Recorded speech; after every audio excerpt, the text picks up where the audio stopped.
All right, well, today we want to continue what we were doing on integration by parts.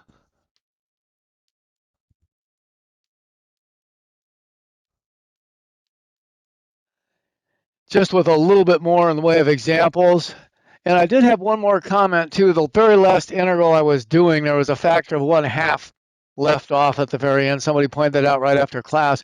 I know you have some comments after class. What I'm going to do is right after the class ends today in 50 minutes, and we log off, I'm going to log right back on. So if you have more questions and you didn't come into my office hour last hour, then um, you can ask questions after class. I'll log right back on. That'll be convenient, hopefully before the weekend. Our first homework's due tomorrow and all. So please come and see me whenever you want. And if you can't make the regular office hours, I can schedule appointments also, especially since it'll be 5 days before we meet again. All right, so integration by parts said this. If you had an integral that you could write as u dv, it was equal to the integral, or to uv minus the integral v du. And this was something we got by integrating the product rule. So it's not a product rule for integrals, but nonetheless, if you can write the integral as this kind of product, you can rewrite it as this kind of product, and sometimes that makes it easier. So I wanted to make sure that we did at least one last example here. Actually, let's do this example.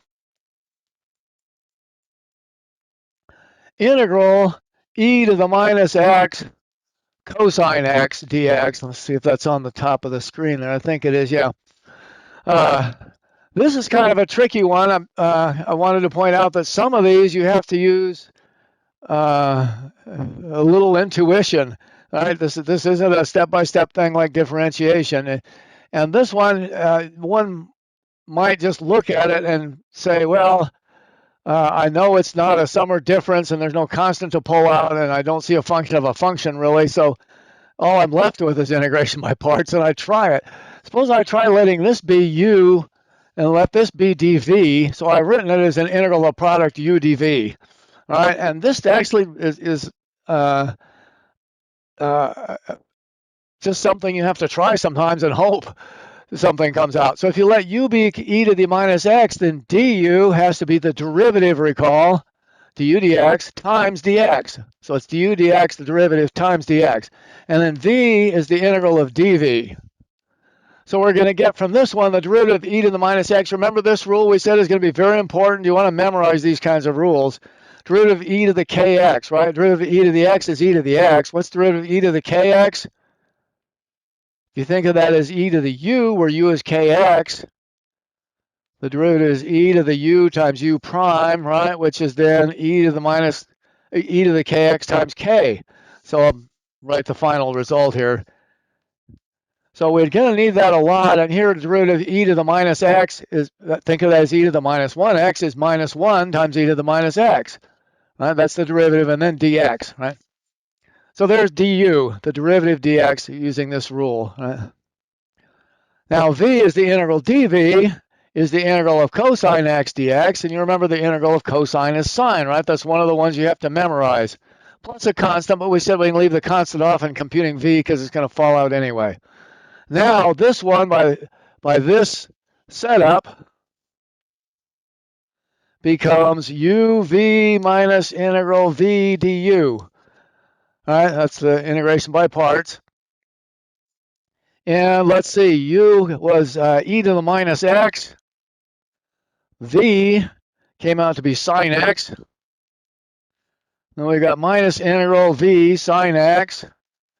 Du is minus e to the minus x dx. So integration by parts doesn't solve the integral, it just gives you another one, and if you make the right choice, sometimes you get something easier. Well, let's take the minus and cancel it and rewrite that. Let's see, can we see the bottom of the board? Maybe not. But you notice in here, maybe that was a dumb choice of integration by parts because I took an integral e to the x cosine, e to the minus x cosine x dx, and what I get back is an integral e to the minus x sine x dx. It doesn't look much better, does it? So I'll put it up here. What I got now, if I cancel the minuses, is e to the minus x sine x plus integral e to the minus x sine x dx. So it looks like we didn't get anywhere. How dumb, right? So this one, what am I going to do after wasting my time like that? Be dumber yet, right? Everybody see the movie Dumb and Dumber. Let's try it again, having not learned our lesson the first time. Here's u and here's dv. But sometimes patience helps, right? So we'll try it again. U is e to the minus x, and so its derivative is du. I'm going to do this faster now. Du is the derivative minus e to the minus x times dx, right? D is the integral of sine x dx. Let's write it out on this one a little bit. And the integral of sine x you hopefully memorized is minus cosine x, right? Plus a constant that I can leave off. All right, so now this one reduces to e to the minus x sine x plus uv minus integral v du using this uv, du, and dv. Let's get rid of that. Let's see, e to the minus x sine x plus u is e to the minus x, v is minus cosine x, and then minus integral v minus cosine x, du is minus e to the minus x dx. There it is. And at first, it looks like it was a really bad idea, because I've got e to the minus x sine x here, minus e to the minus x cosine x, minus minus minus makes minus integral e to the minus x cosine x dx. I'm back to the same integral I started with. By letting u be e to the x both times, and doing it two integrations by parts, all that work, I get back to the same integral I started with, right? And so at first glance, it's dumb and dumber. I just made it worse. Until you realize that, wait a minute, this one's subtracted. What we got out of this is that the integral e to the minus x cosine x is equal to all this. If we were to add integral e to the minus x cosine x to each side, it'll cancel this one and double this one, and we get equivalently 2 integral e to the minus x cosine x dx on the left equals e to the minus x sine x minus e to the minus x cosine x. And now, what did I forget on there? I'm missing something. Right? It's tricky here. Plus c. When I take this and add this integral to both sides, since I get rid of the integral over here, there's no more plus c on that side, so I have to put it in by hand artificially. There was a plus c on both sides here, right? When I add that over, I drop the plus c, so I have to put it in. All right, so you wind up with this. Twice the integral I wanted is that. All I have to do is divide both sides by 2. Therefore, dividing by 2, the 3 dots mean therefore, integral e to the minus x cosine x dx must be half the right-hand side. It's 1/2, and I can factor out this e to the minus x sine x minus cosine x plus c. And again, the half would multiply the c here, but half of an arbitrary constant is still an arbitrary constant. So if I call this one c hat, then we'll just say c is 1/2 of c hat is still an arbitrary constant. Here we got it by 2 integration by parts, and a little clever manipulation there. Any questions on that one? That's just like one of the homework problems, so I hope that'll help on that one. Anybody have any troubles on the homeworks you want to look at? One of the things I want you to see out of this section is that when you have an integral that has a small power of x times an exponential or a trig function, sometimes letting u be the small power of x and dv be the rest with dx works, so you try that. If you have a logarithm or an inverse trig function in an integral, often that works. We were doing one of those at the end, right?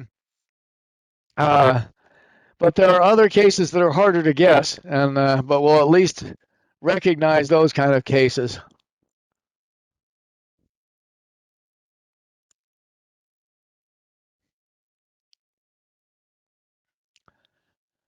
All right, so that'll close out section 7.1. Do try to do those homeworks. They're due on Tuesday. I think I said Monday last time, but I had postponed it because of the holiday. It's due on Tuesday this time. But the review section is due tomorrow. All right. Now the next section then is going to be 7.2. 7.1 due on Tuesday. This is on trigonometric integrals.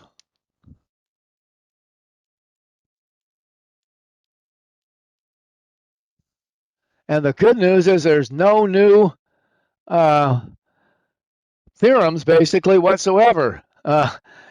This whole section is on clever trigonometry identities and clever substitutions to do trig integrals that come up a lot in practice. Some of these integrals, you say, why do I need to know that one? The reason they're here is that they come up a lot in practice, okay? In for instance, vibration analysis. You've seen some of these vibration analysis maybe where they take people's voices or other sounds and they try and decompose them into some sort of frequency analysis, and they decompose them into a sum of sine waves, right? When they do these sum of sine waves and have to do calculus with them, they wind up getting these integrals of sines and cosines and some other trig functions too. And you have to be able to do these. They come up a lot in practice. Plus, they're going to come up in the upcoming sections where we're going to make other substitutions that are clever and get these integrals along the way. And so we'll need to do these to do the other integrals too. So these integrals are here because they come up a lot in practice is why they're here.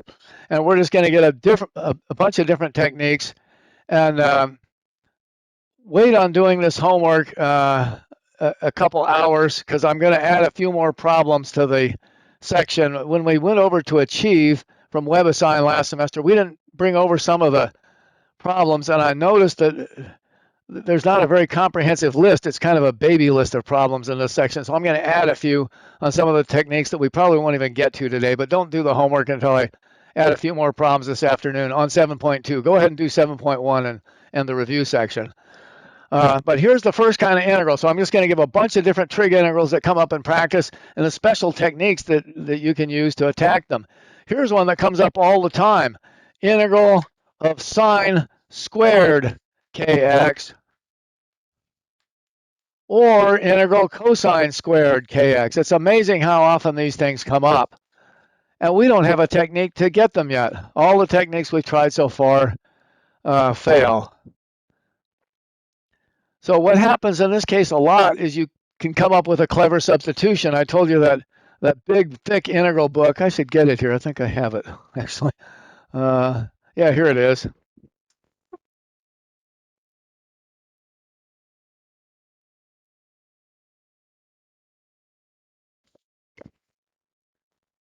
I had to show you this sometime just to show you what it's like to be a graduate student. How's that for a book? So I tried to figure this out when I was a graduate student so I could do these nasty integrals. And boy, a lot of these seem to me that somebody just thought of a clever substitution to solve these things. And so they've got a big compilation of clever substitutions. And now you can go online. You don't need these books so much anymore. You can get, Wolfram's widget or one of these other things, integral calculator, Symbol Lab to do it for you.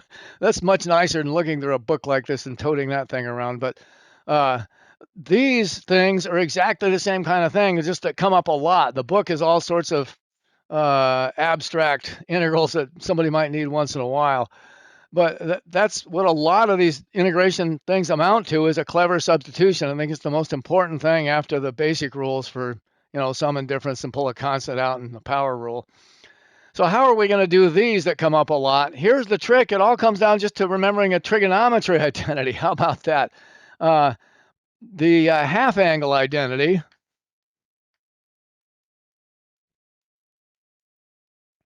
of trigonometry, and actually maybe I should say identities, because I'm going to do two of them here, were these: sine of 1/2 theta. Remember, this one was plus or minus the square root of 1 minus cosine theta over 2. All right? And I should have left more room. I guess I have to put it down here. The cosine of 1/2 theta is then very easy once you know this one. It's plus or minus the square root 1 plus cosine theta over 2. The only difference is the minus and the plus. All right? And then the plus or minus changes according to a quadrant, which function you have. But those were the half angle identities. These things can help amazingly with the integrals. What we do is we make a substitution. Let's get rid of this. With u equal to 1/2 theta. So that theta equals 2u. We just put these in these half identities. And squaring these, what do we get? The left side here is sine squared 1/2 theta. So sine squared 1/2 theta, but 1/2 theta is u. Sine squared u equals, well, the plus or minus squared just becomes plus, right? And the square root squared, the square root goes away. So you get 1 minus cosine over 2. And then theta was equal to 2u, so this is the half angle identity squared with a substitution, right? So these give or become this one, and if you square this one, similarly you get cosine squared u becomes 1 plus cosine 2u over 2. I'll call these the half angle identities squared. Now let's see what we can do with these integrals. All you have to do is apply this identity and you turn these into something you know how to integrate. So these allow our integrals to simplify. These are integrals 1, I guess you'd call them, to simplify, the ones we didn't know how to do. Here's what we do. Suppose I wanted to integrate this one. Let's try integral sine squared x. Suppose I want to do this example. How can I do it? Sine squared u and x is, instead of u, becomes 1 minus cosine 2x over 2. So all I do is for sine squared, I put 1 minus cosine 2x over 2. All it is a trig identity. I didn't do any calculus, but that clever trig identity, I know how to integrate that, right? Because this is integral of 1/2 minus 1/2 cosine 2x dx. Integral of the difference is the difference of integrals. I just integrate 1/2 and I get 1/2 x. I integrate cosine 2x, and maybe you recall it's 1/2 sine 2x is the integral of cosine 2x. Then there's plus c. That's it. Integral of 1/2 is 1/2 x. Integral of cosine 2x is 1/2 sine 2x. So, and then that minus a half gives us, let's see, 1/2 x minus a quarter sine 2x plus a constant. There's the integral of sine squared. And it works just as well if it's sine squared of any number times x, right? Sine squared of 100x, you can do the same thing. You just let u be 100x in both of these. So you get sine squared of 100x is 1 minus cosine 200x all over 2. And it all works just the same. How about that? Any comments on that one? Hopefully you're hearing me. I'm not just talking to myself. So both those integrals work like that. Cosine squared, if I put cosine squared in here, then this becomes a plus here and a plus here and a plus here and a plus here. Almost the identical thing, right? So you can do those for homework, hopefully. And those, you'll see those again. I don't need to do more examples like that right now because they're going to come in route to doing our later problems here. All right. Well, if that's not enough, let's try another one. Let's step it up a little bit. 2. Here's another integral that comes up a lot in all sorts of situations. In higher mathematics, these are very important in something called Fourier series. These integrals are real important to being able to analyze waves again. Suppose I have the integral of 2 sine to the 5th power of x dx. Oh boy, that doesn't look like a trig identity, and it's not going to work with a trig identity. I don't have a trig identity with sine to the 5th in it. How am I going to do that one? Well, actually, let me put this down just a second before I do that. Let's say more generally, suppose I have an integral of this form, sine to the nth power of kx times the cosine to the nth power of kx. Same argument, kx in each of these, dx. Any integral of that form has this following technique. This always can be integrated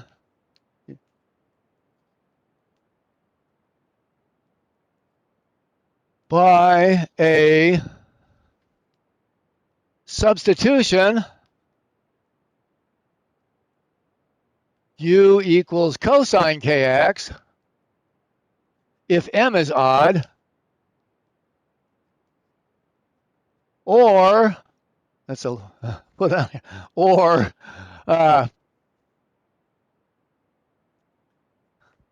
2, a substitution u equals sine kx if n is odd. So the rule is if the power of one of these is odd, you let u be the other function. All right? So now back to my example I started to put up there.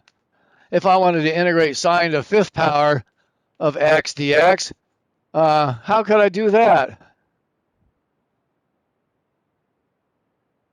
Mr. Stapleton, Yeah. I can't quite make it out what I is, the first rule. Oh, It says substitution. substitution u equals, and then I can't make out what is after the equal sign. U equal cosine kx. Okay, cosine I'll kx. I'll Thank make you. it bigger here. Maybe that'll help. Hopefully we'll be out of this mode soon. It's very frustrating. I'm getting messages. I know a bunch of you already have COVID in my classes, and boy, it's tough these days. So I hope we can meet in person a week from Monday. This is hard to write on the board and be seen, isn't it? Okay, and this one says u equals sine kx if n is odd. Yeah, thank you for the comment then. What you do if m is odd, you let u equal cosine. If n is odd, you equal the other one sine. And that's how you solve this. And you look at this and you say, well, this one I can't use a trig identity because that's only for sine and sine squared kind of stuff. But wait a minute, that looks like this if I just think n equals 0. So you think of this as integral sine to the 5th of x times cosine to the 0th power of x, right? Cosine to the 0, anything to the 0 is 1, except 0 to the 0 is not defined. So this is thought of this way. N is even, that's no good, but m is odd. The power of sine is odd. Right up here, odd. So this says by our rule, we'll substitute u equals the other one, u equals cosine x. This is why it's a clever substitution. You know, to this point, we had our great intuition that if we see a function of a function, we should try u equals the inside function and just see what happens. Sometimes it works, sometimes it doesn't. But here, when you have integral of sine to the 5th of x would think to substitute u equals cosine x. It isn't even there, right? But this rule tells you that's a good thing to try. In fact, it tells you it always works. So if one of these powers at least is odd, and by the way, if they're both odd, you can do either one of these rules. You can substitute either u equals cosine kx or u equals sine kx. But if one of these at least is odd, then this always works. All right, so here's u equals cosine x is what we need to substitute according to this hint. And so it's like a cookbook. If your integral is a cake, you get a cake recipe. If your integral is a pie, you get a pie recipe, right? So u equals cosine x, and du, see, all this is a substitution. There's no new mathematical method. It's just memorizing a bunch of clever tricks, trig identities, and, clever substitutions. But that's how these big books are put together, right? People come up with something clever. And sometimes this experience of being clever makes you a better mathematician. You'd be surprised how these ideas come back to you in higher classes. All right, so I'm just making a substitution. U equals cosine x, du is the derivative, minus sine x times dx, right? With that substitution, what am I going to get? It's a little tricky here. What I do is I rewrite the integral sine to the fifth of x. We don't need this one. That's just to show you what my thinking is. We'll write the sine to the fifth power as sine to the fourth power of x times sine to the first power of x dx, right? And the reason for that is that I need sine x dx from this, right? If du is minus sine x dx, well, I don't have minus sine x, but I can multiply this by minus u at minus 1 and say minus du is sine x dx. And now I can substitute, because I broke this up, sine x dx is minus du. And sine to the fourth, oh, what's sine to the fourth? Well, there's a clever trick here. And this is just like a homework problem, by the way. Well, we can write sine for sine to the fourth is sine squared squared. So this is sine squared x squared, right? And then let me tilt this down just a little bit so I can use the bottom of the board. Maybe that'll come out. So sine to the fourth is sine squared x squared. But sine squared is 1 minus cosine squared. Remember the Pythagorean identity of trigonometry? Sine squared plus cosine squared equals 1. Right? That being the case, let's write it over here.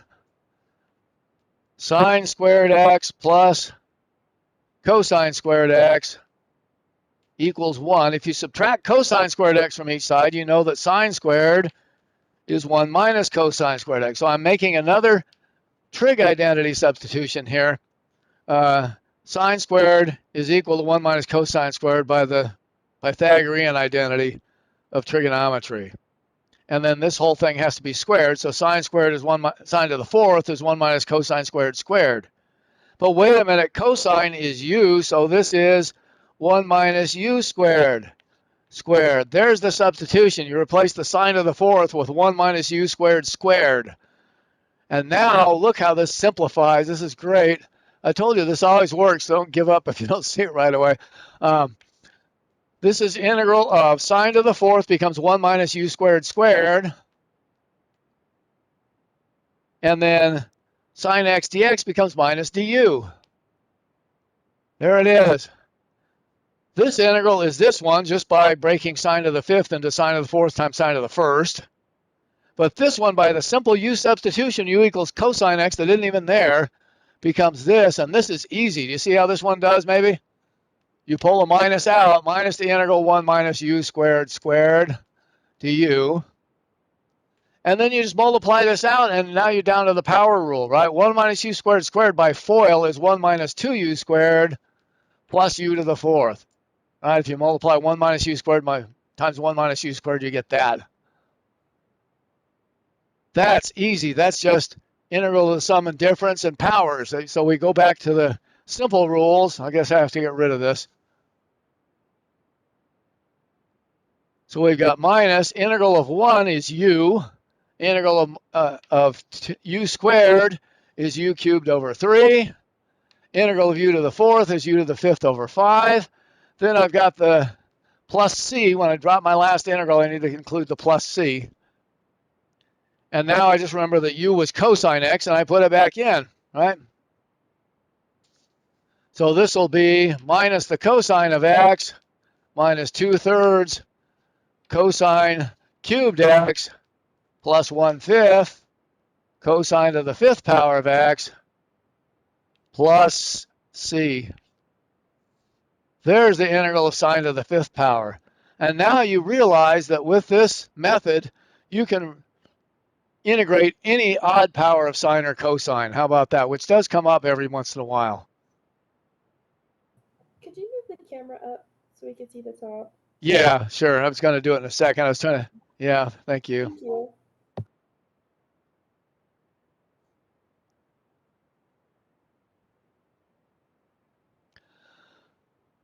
All right, terrific. So there's one of them that we can do. Let me try another one here. Maybe I'll start it over on the left if I've got enough room about here. Suppose I wanted to integrate 3 cosine to the 6th power of 2x sine cubed of 2x with respect to x.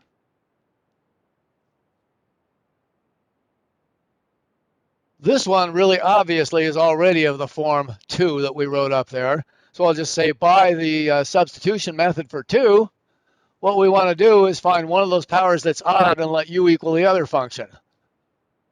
So we notice the power on sine is odd, so we want to substitute u equals cosine again. This time cosine of 2x. And it's nothing more than u substitution, right? And trig identities. So if u is cosine x, du is minus 2 sine 2x dx, right? Here's the derivative of cosine 2x is minus the sine of 2x.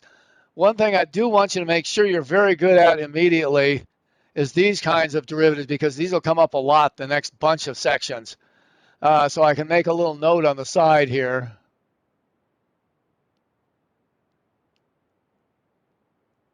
And say we had this rule before, e to the kx had derivative. What is it? If you use the chain rule, you can say this is the derivative with respect to x of e to the u. Now, if I put prime here, meaning derivative of e to the u with respect to u, then the derivative is just e to the u. But if this prime means derivative with respect to x, let's write it this way, d dx of e to the u, where u equals kx. Sorry, that's a little small. Then by the chain rule, this is de to the u dx, and you put these canceling du's in here, right? The chain rule is derivative e to the u with respect to u times du dx, chaining along here, right? The du's acting like fractions canceling. If you want, you can put it back this way. Now, derivative e to the u with respect to u is e to the u. That's the rule. And then derivative u with respect to x with u is, when u is kx was k, right? So derivative e to the kx is evidently k e to the kx. There's the chain rule for that one, written out in all sorts of gory detail, in case you've forgotten it. The way we usually do it faster, though, is we'll say e to the kx derivative is e to the u derivative, and the prime here means derivative with respect to x, not u. So it's not derivative e to the u is e to the u this time. Maybe I better move this over. If prime denotes derivative with respect to x, d dx, if you will, then this is derivative e to the u with respect to x. The other way of writing the chain rule is this derivative e to the u is e to the u times u prime. That's another way to write this quickly. And oh, that's k times e to the kx, right? Same thing. So now you can do it faster with this abbreviated notation. Remembering that we got this one by saying that's the derivative of e to the u with respect to u. It's this one.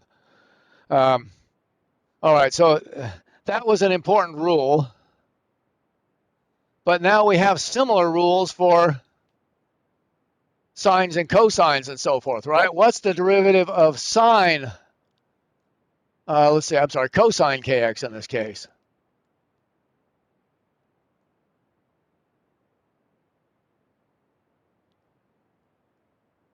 This is the derivative with respect to x of cosine u, where u is kx, right? So the prime is the same as writing d dx, and the u is the same as kx. Now we remember the chain rule says this is derivative cosine u with respect to u times du dx. That's the way you write the chain rule in its long form. I'm going to erase this. And now derivative cosine u with respect to u is minus sine, right? Remember, derivative cosine x is minus sine x. Derivative cosine u with respect to u is minus sine u. And then du dx is k. So what we get is minus k sine kx. This is of great use when we're doing these kinds of problems. I let u equal cosine 2x, then du the derivative of cosine kx is k minus sine kx. That's how I'm using this rule here. So, and similarly with the other trig functions, derivative of sine x is cosine x, but derivative of sine kx is k cosine kx, and so on. Derivative of tangent kx is derivative of tangent x is secant squared x, but derivative of tangent kx is k secant squared kx. All right. So with that in mind, I compute du here, and it's nothing more than a u substitution again. I'm going to pull a 3 out here and write that as 3 times the integral of cosine to the 6th power of 2x, and then I'm going to write the sine cubed 2x as sine squared 2x, same trick as last time, sine 2x dx. We're going to need more room, huh? So I pull the 3 out, leave the cosine to the 6th power in place, break the sine cubed into sine squared times sine. There we go.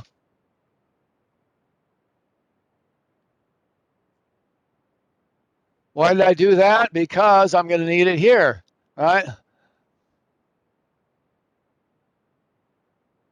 du is minus 2 sine 2x dx. I'll divide by negative 2 and get minus a half du. Can replace sine 2x dx, which is precisely what I've pulled out here. So this, I should have written sine 2x dx. Sorry about that. Sine 2x dx. So the sine 2x dx becomes minus a half du. U is equal to cosine, so this becomes u to the 6th. And what about sine squared? Remember what we do with that? Pythagorean identity, right? Sine squared is 1 minus cosine squared of 2x.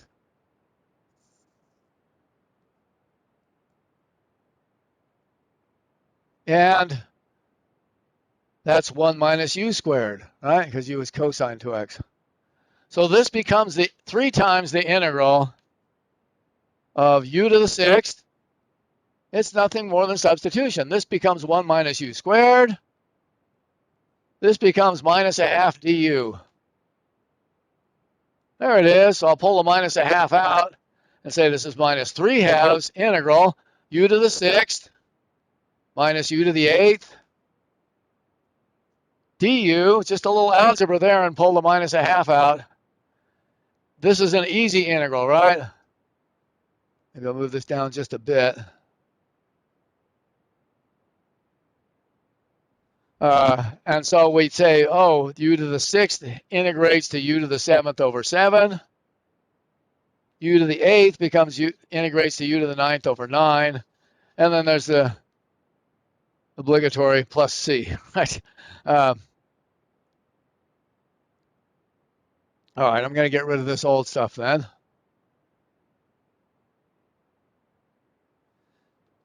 Now you put back u equals cosine, and you have minus 3/14, it looks like.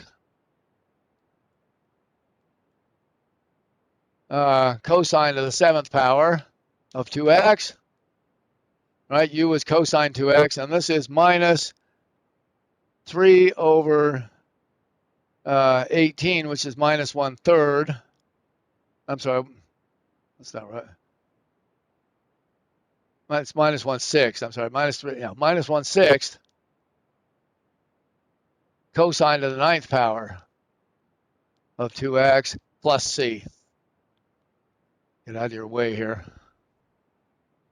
So there's what I get from this integral, and as long as one of those powers is odd, this trick works.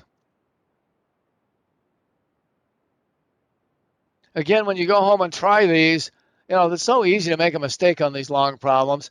Do them by hand and then try running it on Symbolab. Look at the steps, and they'll often do these exactly the same way you wrote out.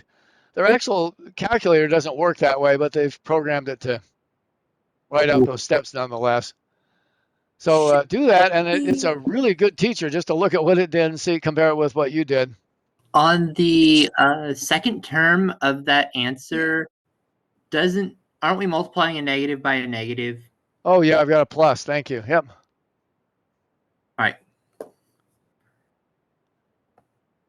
Good. All right, so you observe now you can do all of those.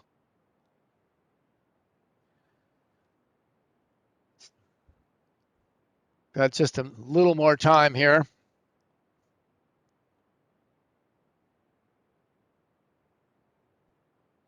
Let's try another technique. Here's the third one. Suppose you have an integral that has tangent to the nth power of some multiple of x and secant to some power of kx. Why would you expect tangent and secant to come together? Well, it turns out these kind of integrals come up in our next section when we do substitutions for other integrals that will reduce to these integrals, and we'll need to do these then, so we'll do them now and be prepared. But it's surprising. These things come up in practice because of other substitutions is one of the big things that happens there. So if I see an integral of this form that comes up a lot, what am I going to do for this? And here's the trick that always works for this when it satisfies this bit here. If m is odd, then you can let u equal secant kx. Just like sine, if this one's odd, you choose the other one.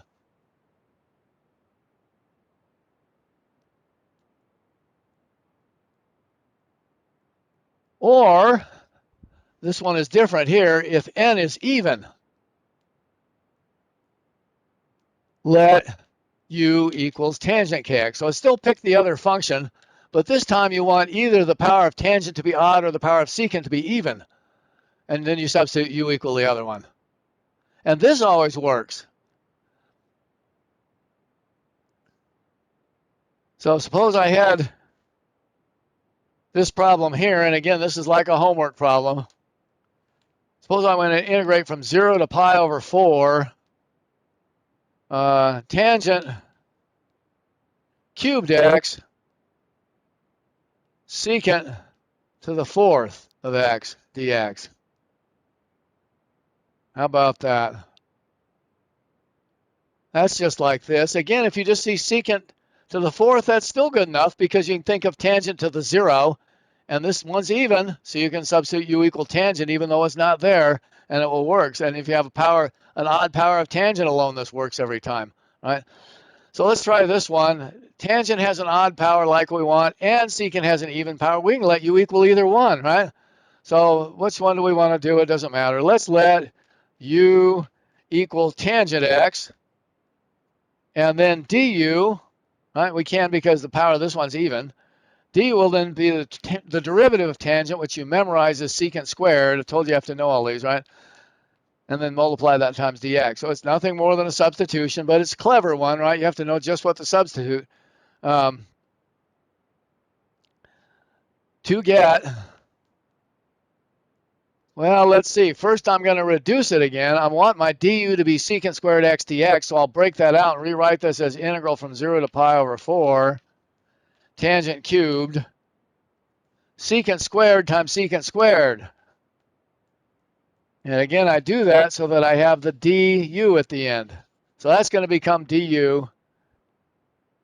And then tangent cubed, well, u is tangent, so this is u cubed. And what are we going to do with secant squared? Another Pythagorean identity to the rescue. Maybe you remember this one. I guess I'll put it over at this end. Tangent squared plus 1 is secant squared. That's the second Pythagorean identity. You can get it by dividing sine squared plus cosine squared equals 1 by cosine squared, and you get this. So it's easy to derive too. Just divide the first one by cosine squared. Because of this, you notice that secant squared can be let's call this x actually. That secant squared x can be replaced by 1 plus tangent squared x.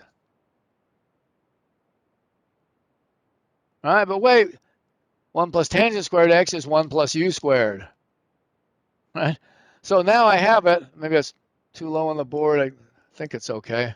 Move it up a little. 1 plus u squared. All I have to do is make this substitution, and it gives me an integral I can do.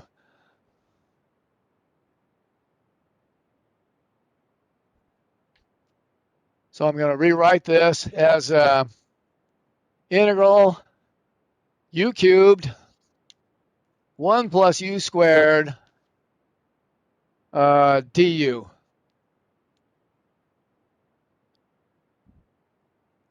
And now I just need the power rule, right? But also, if I went from 0 to pi over 4 here, I'm going to have to change the integration limits, right? When x equals 0,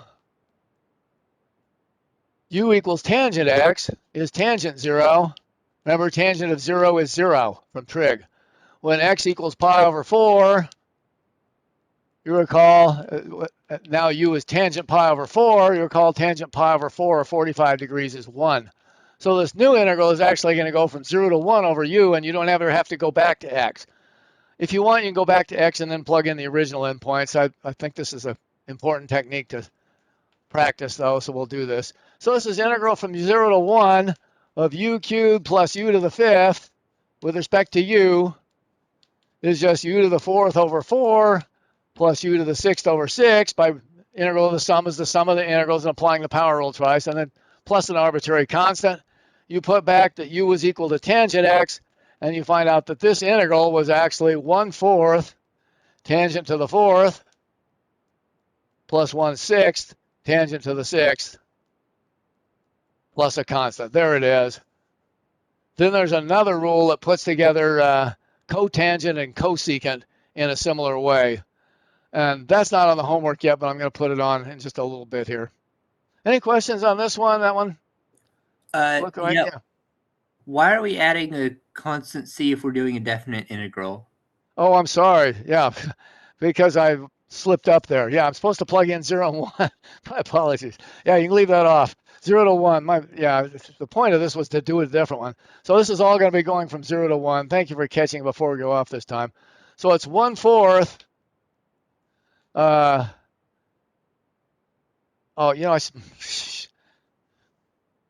I'm just plugging in for u here, right? U is 1 and u is 0. So it's 1/4 plus 1 to the 4th over 4 plus 1 to the 6th over 6 minus 0 over 4 plus 0 over 6 gives me a 4th and a 6th. Let's see. So that's 3/12 and 2/12 is 5/12. There we go. Thank you so much. I get in a rush sometimes at the end. I do that.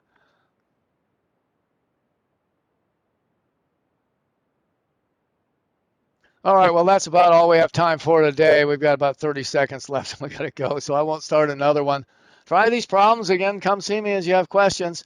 And otherwise, I'll see you on Wednesday. Thank you so much. Mr. Stapleton, Thank your you. office hours are on Mondays, aren't they? One of them is, but it won't be this Monday because of the holiday, but I can probably meet you if you schedule a time. Okay. Appreciate it. Take care. All right. Yeah. See you guys next week. Thank you.